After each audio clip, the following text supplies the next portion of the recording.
Well, it appears that we have the first major trade of this NBA season. It's being reported that the Atlanta Hawks are sending point guard Trae Young to the Washington Wizards for CJ McCollum and Corey Kispert. And obviously, it's a very big deal because Trae Young has been a star in Atlanta for many years now, and he's been the guy that has kind of taken their franchise to a different level. But recently, the franchise has stalled out, especially in the wins column. They have not been able to get even close to where they were in the Eastern Conference Finals a few years back. So this is a big deal. The Hawks are signaling that they see a future with their young stars like Jalen Johnson, who should be an all-star this year the way he's playing. They also have Dyson Daniels. Nickeil Alexander-Walker has been having a fantastic season, whom they acquired in the offseason. And then also number one pick from last year is Zachary Risache. So they have a lot of good pieces there. They also have the pick that everyone's been talking about, the unprotected Pelicans pick this next year. So really, this is a money-saving move at the end of the day. It's two things, actually. It's one, passing the torch over to the new group who have played better this season without Trae.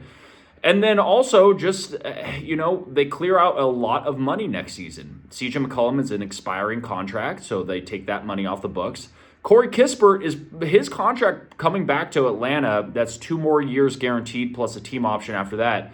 That really, to me, signals that they probably were wondering if the Hawks would have to give up an asset, and instead of doing that, they take back Kispert's money in the future, something that the Hawks did not want to do. So I'm sure this is shocking to a lot of people to not get any assets back for the Hawks for a name like Trae Young, but really, this is where it came down to, is that the sides realized that this just was no longer working. Atlanta made a decision in the offseason not to extend Trae Young, which really put the writing on the wall.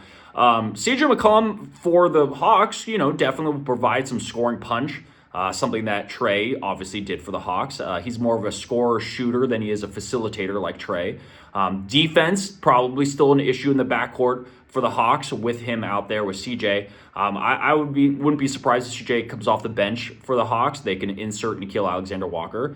But also, don't forget, the Hawks do have the ability to make more moves before the deadline if they wanted to. They could leave this trade open, and before it becomes official, they could aggregate these contracts and bring in a third team. But the minute this deal becomes official, they can't take these contracts and aggregate them. Part of the new CBA says that once they get traded, there's a certain amount of time that happens before you can package them with other players on your team for another player. So in that case, if this deal closes, they can use CJ straight up if they want to use his contract. They also have the expiring of Kristaps Porzingis that they acquired in the offseason. So there are moves to be made if they want to, or they just go forward for the rest of the season, see how it plays out, see how our young players go, and then, hope that they land a great pick.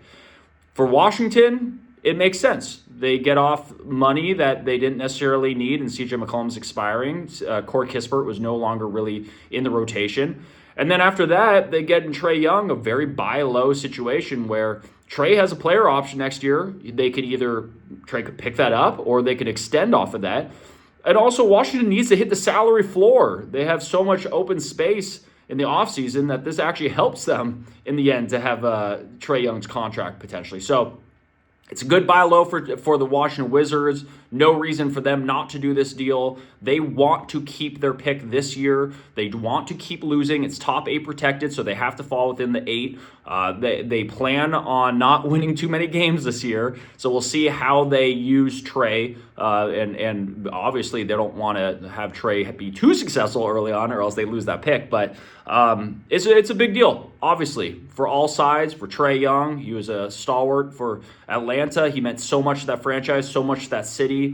But it was time for all sides to move forward. Trae gets to start the second half of his career. Atlanta gets to turn a page and start over. So we'll see how it all plays out. There's more details to be ironed out. But at the end of the day, it's a big one, and we'll see how it goes.